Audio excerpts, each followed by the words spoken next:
everyone, I'm Shannon Cantner, and welcome to a special CMSD-TV news program featuring everything you need to know about parent-teacher conferences. I'm sitting down with CMSD parents and district experts to tell you why parent-teacher conferences are so important and how you can get the most out of the experience. Today, I'm joined by Mr. King, a father to 9 CMSD students. He is very involved in his children's schools. I know you're an SPO president. So first, let's just talk about more of your children and where they go to school. I have 6 of them go to Joseph Gallagher on the west side, and then I have 1 in Lincoln West. I have 1 at Max Hayes, and I also have 1 that goes to the Studio of Arts or School of Arts. One of those schools. We have a lot of really neat school options, Yes, so yes. that's excellent. A little bit of everything all across the district. Yes. Great. Everywhere. All right, so first just talk about why parent-teacher conferences are so important. Oh, so it just gives you all the information that you can't always just walk into class day by day to find out how your kid is actually doing, or like if you have a certain concern, you can actually sit down and talk to the teacher and not be disturbed or be interrupted, or interrupting their schedule during the school day. So All right. it's very important, very important. And how do you prepare for parent-teacher conferences, maybe as an SPO president first, and then just as a parent, I'm sure you have different strategies for each child, each school. How does that work? I try to split it up with my wife because I have certain ones in high school and I got a lot in middle school. So it helps me to prepare for their conferences one day and then have to know that I can go the next day to take care of the older ones. As far as SPO, I just help as any way I can. Paperwork or distributing papers, flyers going out, making sure parents know that we're having conferences, things like that. And as a parent, do you talk to your student in advance of the conference to see sort of what you should talk about? Do you, anything like that? I'm always involved, so I can't really speak for anyone else, but I'm sure there's parents out there that have a very busy work schedule and might not always be able to speak to their child. So they might want to sit down and say, hey, what do I expect when I go talk to your teacher? What are we looking at? Is there anything you might need help with? And then when you go to the school, you can ask the teacher the same thing. Mm-hmm. That's great advice. And I bet this whole concept might just make people a little nervous, especially if it's their first time going to a parent-teacher conference. So what can parents expect when they actually get there? Maybe the setup, the format, anything you can offer. First thing and foremost, the greetings is beautiful. Everyone greets everybody, says hello, welcome to the school. And then you sign in. Once you sign in, then you get direction of where you need to go. If you're lost, I'm sure someone's walking the halls to help you. It's just a really nice environment. It actually helps a lot to come in on a parent-teacher conference, so that way you can sit down with the teacher one-on-one. Do you know roughly how much time you're able to spend with your teacher? Does it just depend? It depends on the child. It depends on the child's need. Mm-hmm. If you need a little more time, the teacher will give it to you. All right. What can parents do to take full advantage of that time that they get with the teacher? What kind of advice? Yeah. You got to show up in order to take any time or any advantage of anything. You can't get knowledge if you don't show up. Mm-hmm. And once they do show up, any recommendations? Then what? Once you show up, just take all the knowledge you can and make sure you apply it, because if you apply it, it will work in the end. Mm-hmm. I applied a lot in the last 3 years. I've been with CMSD, and it actually works out. My daughter's going to college next year, so That's amazing. I'm proud. Are there maybe just 2 questions that any parent could ask out there, no matter the child, the situation, the school, just something that they can definitely come prepared with that you would recommend? I would say the main goal is grades, of course. Mm-hmm. Always ask about the grades. And then the second question I would ask, if it was me, is the behavior. Mm-hmm. How does he act in class? How does she act in class? How does she act in the hallways? Does she go to the restroom and come right back, or does she sit in the restroom for a long time? That's good stuff. An experienced parent here. You know exactly what to ask. That's good. Have you gotten, through these questions, have you ever gotten surprising news, good or bad, and then how did you handle it? Wow. I actually cried one time. Oh. It was kind of sweet. My daughter, I came to school and I come to find out she was valedictorian or something like that. And then she has the highest GPA in the whole school. Wow. So when I heard that, look, I'm melting now. But yes, that was beautiful. That's huge. Yeah. So surprising, very good news, the best news, really. Right. Definitely. That's great. That's awesome. You made me choke on camera. Oh. Sorry, Mr. King. Oh. Well, this is good. This is a wonderful example of what parent-teacher conferences can do, though. I mean, Right. that's a memory you'll always have. Always. Yeah. Forever. Wow, that's great. Well, I'm sorry to make you cry on It's camera, all right. but it's worth it for the Yes. other parents out there. It's all right. Edit that. No, we're going to keep it. So obviously we've just talked about a wonderful memory that you've had after conferences. What can you do after the conference to use what you've learned? Well, you can definitely, what I did is I got more involved. Because after I found out that it's okay to come into school and actually walk through or sit in the classroom and sit with my child, or even go in and go have lunch. You know, you can come in and buy your own lunch. I mean, teachers don't have a problem with it. Principal doesn't have a problem with it. They actually want you to do that.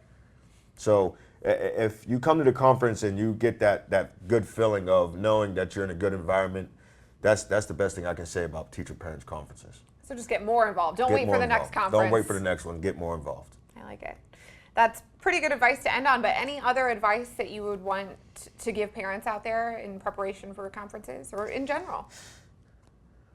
Just know what your child's doing in school and stay involved. You know, that's the main goal right now as far as being a parent. You got to make sure you know what your child's doing. Don't always wait to hear what the child's doing. Go see what your child's doing. That's perfect advice. Thank you so much, Mr. King, for being here and joining us. Thank you. Yeah, all right. Well, we actually had the chance to talk with more parents about their children in parent-teacher conferences. Let's check that out. My oldest daughter's freshman year at Facing History New Tech. We took her to parent-teacher conference, and as they were telling us the positive about her and how her grades were, they also turned to her and said, well, how can we help you to achieve your goals? Like, where is your weakness? And that surprised me, like, wow, they took an initiative to see what she's struggling in and what she needs help on. I think you need to write down your questions. If you have any questions, go in there totally prepared with information that you can probably gather from the internet or from your own child, so you can go in there prepared. I would say from the teacher's point of view to have their grades ready, be prepared with possibly a sheet that goes over behavior, academics, again, strengths and weaknesses, so that when you come to the table with a parent, you are well prepared. Test scores, any type of data that can help provide information to the parents about how their child is doing in school. Don't be afraid to ask questions. Don't be afraid. You know, if you feel like you need more time, ask for more time if at another date. And always to let your teachers know that you are willing to be there for your child and their education. I either go to the CMSD website or to see if there's any resources available, or I just Google in general to see what's out there to try to find resources. Say, for instance, if there is something that my child needs assistance with. Parents can also offer suggestions as to how to advance their children themselves, because they know their children better than us and how they have performed in the last X amount of years before they got to the teacher. So maybe offer suggestions to the teacher that works best with their children and their child, and so that, again, we are a partnership. It's just open communication. If you know you cannot make it, make an appointment with the school to set up an appointment for a date you're able to. Your children are with us 6.5 hours a day. It's a long time, and we do need to have a partnership with the parents. It's not just me, it's not just them, but it's the two of us continuing to grow that child. I think the education of your children is a teamwork effort. So if you can create a relationship with your teacher early on, then you're able to assist your child in achieving the goals for that particular academic year. Now, parent-teacher conferences can be short. Our time is very limited, from 12:30 to 7. I can't fit in all of the students. So if we are cut short, they can arrange another time to sit down with the teachers and have ample amount of time to discuss their children. So I don't want them to feel rushed, even though we are under time constraints. Great advice from our parents. Now we'll hear from our principals and see them in action at parent-teacher conferences. I went to a few schools last year to learn more about parent turnout. Let's take a look. We had parents lined up outside our door. It started at 12:30. Some parents came in at as early as noon. And they remained busy right up until 7 p.m. when conferences ended. A steady stream of parents picking up report cards and learning about their students' progress. I feel connected to the school and engaged because, you know, me being a parent, right now I'm in school, and school's like really taking up all of my time. So when I do get the chance to go out and, see what's going on with my kids, especially in school, it's a wonderful thing, It allows us to foster that communication that we all need with parents. We can't do this without parents. Parents spoke one-on-one with teachers and learned about the junior year capstone project to give students a head start. Schools across the district found unique ways like that to encourage parent participation in conferences. Under the Cleveland plan, all parents or caregivers are required to have face-to-face contact with their children's schools each year. Principals take that seriously. The number had reached about 75% by the end of the first semester. We love to make parents feel welcome and at home here at Mooney. We provide refreshments. We have activities and things set up so that if there's little ones around that need an activity to do, we try to set that up for the convenience of the parents so that there's clear communication between the educator and the parent on their child's progress. And that's very important for moms like Isabel Zaldana with a daughter in pre-K and her son in 4th grade special education. My communication with his teacher is huge because I work, full-time. I can't volunteer and be here, but when there's open house or any chance to talk to the teachers, I'm here. And many parents feel the same way. Mooney stayed busy throughout the afternoon. We're doing pretty good. Parents are coming in and out and leaving with smiles, so we're very proud about what we're doing here. All right, we'll see you tomorrow, Jillian. Say see you tomorrow. Bye, Victoria. Victoria, say bye. Bye. Bye-bye. Thank you. We've heard from parents and principals, and now we're going to speak with CMSD's Executive Director of the Department of Family and Community Engagement. I'm joined by Tracy Hill. Thank you so much for being here. Thank you. So the district is very focused on parent involvement. Why are parent-teacher conferences so important? Well, primarily because education is a partnership between schools, parents, community, and the teachers. And parents and teachers need to have an ongoing conversation, dialogue about how a student is progressing, about the data, about their achievement, about what parents can do at home to assist their child. And when we see that, research has shown us that when parents and teachers have a strong partnerships, then students do better. They have higher graduation rates, better behavior, and better attendance to school. So it's about more than just seeing the report card. Right. And you can do so much more just within that time at a conference. Exactly. So how can parents prepare for them to take full advantage of these conferences? Well, I would say I would recommend that parents schedule a conference, first of all. Secondly, to make a list of questions that they might have to ask the teacher about, where's my child at in terms of their reading and math and other subjects as well. Where should they be? What are they learning right now? How can I help my child at home? And what resources might be available in the community that I can also take advantage of. And of course, parent-teacher conferences aren't just about the parents. The other half here is the teacher. So what can teachers do to prepare in questions like that for them? Right. Well, as a former teacher, and I taught children with special needs, one of the things that I made sure to do was to always start with something positive. Really looking at, what does this child do well? Where are their strengths? So that then it was easier to talk about if there were problems or issues that I needed to address. So I would always say, starting off that conversation with what's going good, and then always closing the conversation perhaps with, and where can we as a team help your child? How can we help them to achieve the goals? From the teacher's perspective, how do you kind of deliver that constructive criticism? Do you have any tips for that? And then from the parent side, how do you kind of handle that and digest it? Well, again, I think that it's more of starting with what is going well, and that can lead you into that conversation of, well, I have this concern about reading. I'm seeing that your child is having some difficulty with fluency.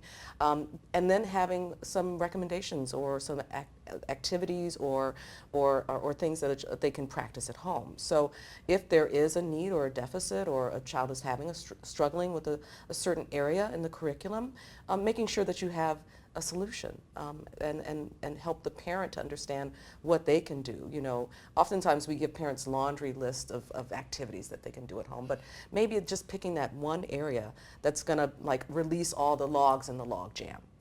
Okay.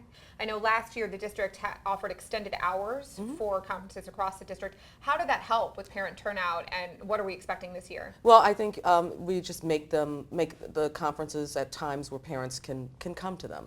Contrary to popular belief, we do have a lot of parents in our district who are working, and sometimes working 2 jobs and different shifts. So creating a time where they can come in from like 12 to 7, that really gives them the opportunity to come in if they're working and have access to their teachers for those conferences. And do you think that helped last I think year? it definitely helped. We've been tracking this data, the data on our parent-teacher conferences for the last 2 years.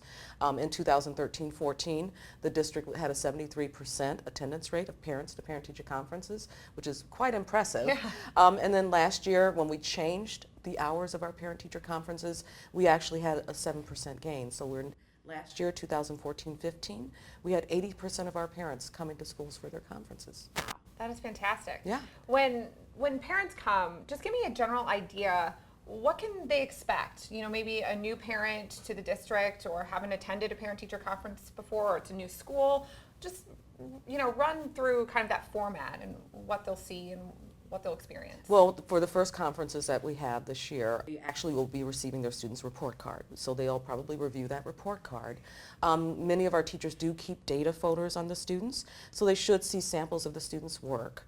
Again, talking about where the child is doing well, but they also might hear if there are any issues in terms of, you know, if they're struggling in a certain topic area, if there are any social, emotional issues that might be arising, and they might also have a conversation about attendance, because we know that students who miss a lot of school are not going to perform as good as their peers who are coming to school on a regular basis. So that emphasis on attendance, daily attendance. So how can parents and teachers use what they've learned in the conference after it throughout the school year? Yeah.